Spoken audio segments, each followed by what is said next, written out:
Salam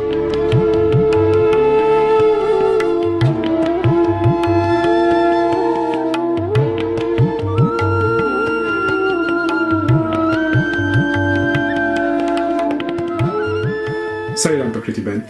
Salam Amishbai. My first question is, can you please describe how and when you started your journey with Sai? So I have been really blessed to have been born in a Sai family. My mum and dad are Sai devotees, and they started teaching SSC while my mum had me. So essentially my journey with Swami began even before I came into this world through SSC. Both my parents teach SSC, and I have also gone through the entire program in Malaysia. Having done that, Swami made sure that I have been a part of the SSC throughout now as well. So I've been teaching SSC as soon as I completed the program myself. And I feel like I'm a better SSC student now than when I was a student. Just because, when Swami says, you have to be an SSC guru, you must practice what you preach. You can't simply teach the children whatever and expect them to act in a similar manner. So I feel like that is one of the biggest learning points for me, to practice what I preach and be a better SSC guru. How do you derive joy in serving Swami? Swami gives us so many opportunities, and I believe that every opportunity that he gives us is a way for us to show our gratitude to Swami.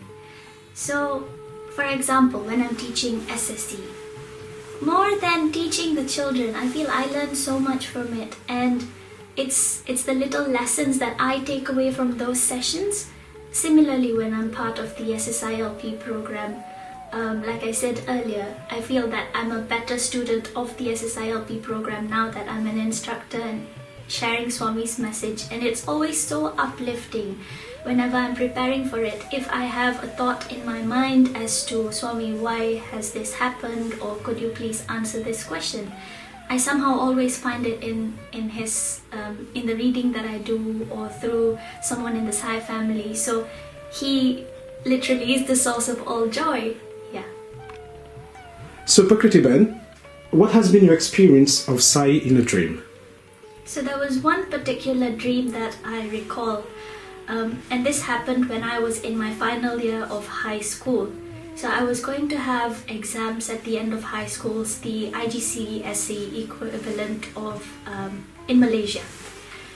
And this dream happened in that period of time. So it starts off in the Sai Center, and then it shifts to our house. And Swami is there, just as if it's another day in our house. All of us are sat in the living room. Swami is also there, and he sat on a wooden stool. And as I'm drying my hair, I don't know somehow, that's the detail that I remember, Swami asks me this question particularly, and he says, "What do you want?" And naturally, the first thing that comes to my mind is, I say, "Swami, I want all A's," meaning all A's in my examination. And then somehow the dream ends there. But looking back retrospectively, Swami is the wish-fulfilling tree in all of our lives. We say in the 108 Namavali, we say, Om Shri Sai Vatavriksha Pratishtapakaya Namaha. So he grants us everything. When you can ask for Swami himself, why did I ask for such a petty desire, so to say? So that is one instance where Swami was in my dream. Yeah. Prakrithiben, I've known you for a few years now. Could you share a few insights over the years of what you've gained in this journey of spiritual transformation with Swami? Sure. I'd like to tell you about a few things that I think Swami's inspired, obviously. One of the things is that to see no difference between Swami's work and my work. So I used to think that all my uni work is separate from Swami's work.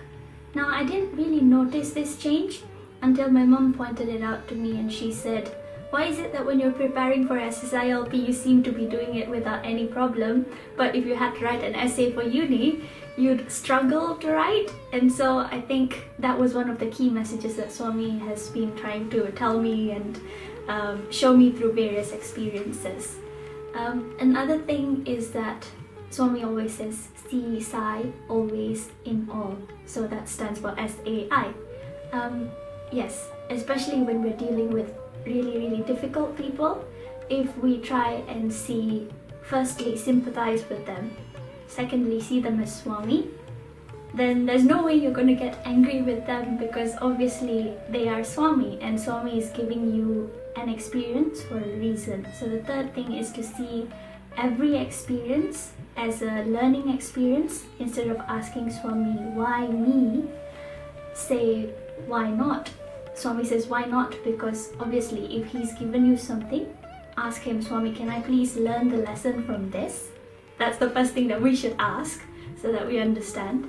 And the second thing is, Swami, please let me learn it the first time itself, because if we don't, he's again so beautifully kind. He's Karuna Sagara. He'll let you experience the same thing again and again until you learn the lesson. Prakrithiben, could you share an event where you interacted with Swami? There are 3 instances that I like to share with you. The first was my first trip to see Swami. That was in 1999. And during this trip, my mom and dad had just one prayer to Swami. So I did not know about this prayer till a few weeks ago. That's when I found out. Their prayer was, Swami, please look after her. Now, considering that when Swami is in Whitefield, he has 3 sessions with his students. My mom's former neighbor was a student at that point. So every day, I get prasadam from Swami through one of his students. Sometimes I'd get 1, sometimes I'd get 2 prasadam, but it was always for me.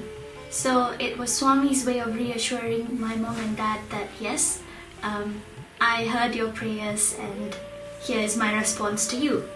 The second instance was when we went to Prashanti in 2001. Again, we were in Whitefield, not Prashanti, sorry. This time it was Buddha Purnima celebration, and somehow, although they had a cast that was ready for the drama, they were lacking a few roles, and all of us who had travelled to Whitefield from my center, all of us were made to be a part of the drama. So the day of the drama comes and we are all getting ready to start the drama, and suddenly there's a hush and everybody is made to just kneel down because Swami wanted to come and bless us before we started presenting the drama to him. So I'm kneeling down with my hands folded, just waiting, and Swami walks past right in front of me, and in that moment it's just me and Swami. So that was probably the closest I've been to Swami physically. And once he walks past, actually, my teacher who was sitting next to me, my SSC guru, she says Swami Pada Namaskar, and only then I start thinking, oh, maybe I should have asked Swami for Pada Namaskar instead. But the moment when Swami was walking past me, it was just me and him, and no thoughts at all crossed my mind. The third instant was when I participated in the children's choir for Christmas in 2003. This was in Prashanti. So we were practicing every day for our choir in the Purna Chandra Hall. Now there's a curtain on the stage in the Purna Chandra Hall, and behind that is Swami's residence. So I believe I was never paying attention during the practice sessions because I was always looking at the curtains to see when Swami would peak, and he was a child himself playing with us, looking through the curtains occasionally. So that was a really beautiful instance with Swami.